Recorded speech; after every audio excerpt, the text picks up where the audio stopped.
आ आई. Yes. ब ब बदक. क क कणीदार.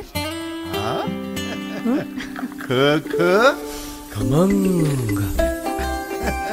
ग ग गोकुळतू. हा.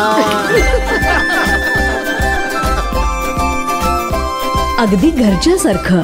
कणीदार खमंग म्हणजेच गोकुळ तूप. प्रभू श्रीरामांच्या जन्मभूमीसाठी 500 वर्ष झाले हिंदुत्ववादी लढाई सुरू होती. त्या लढाईला स्वर्गीय बाळासाहेबजी ठाकरे यांच्या अथक प्रयत्नातून यश मिळालं. स्वर्गीय बाळासाहेबजी ठाकरे यांचं स्वप्न साकार झालं.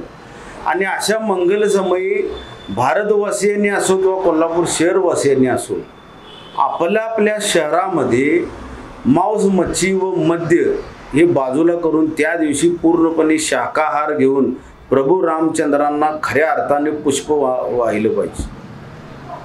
एकीकडे राजकारण अखंड देशभर सुरू आहे. एकीकडे 4 खंडपीठाचे शंकराचार्य वेगवेगळे बोलतात. पण आमच्या शहर प्रमुखाने असेल किंवा अन्य स्वर्गीय बाळासाहेब ठाकरे असतील, यांच्या माध्यमातून आमची एकच शिकवण आहे की आपलं हिंदुत्व टिकवायचं असेल तर मुंह में राम बगल में छोरी नको, हाताला काम आणि हृदयात राम पाहिजे. हे आमच्या पक्षप्रमुखांची शिकवण, सन्माननीय उद्धव साहेबांची शिकवण आहे.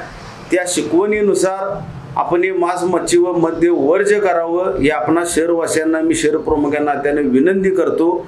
आपण पाळाल अशीच अपेक्षा व्यक्त करतो. राजकारण विरहित माझं तर असं म्हणणं आहे की प्रभू श्रीरामांच्या जन्मभूमीमध्ये बाबरी मशीद पतनमध्ये ज्या लोकांचं योगदान आहे त्या लोकांना आपल्या न्यूज चॅनलच्या माध्यमातून मी आदरांजली व श्रद्धांजली वाहत आहे. कारण त्यांच्या योगदानामुळेच आज ही जन्मभूमी स्थापन झालेली आहे. प्रभू श्रीराम हे कोणत्याही एका पक्षाचे नाहीत.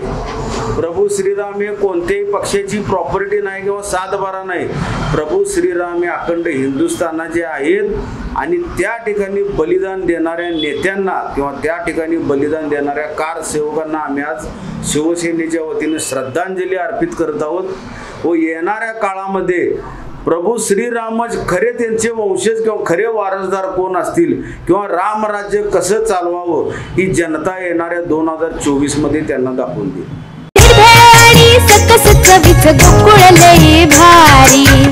गोकुळ दूध आणि दर्जेदार दुग्ध उत्पादने. चव आहे कोल्हापुरी. गोकुळ लई भारी.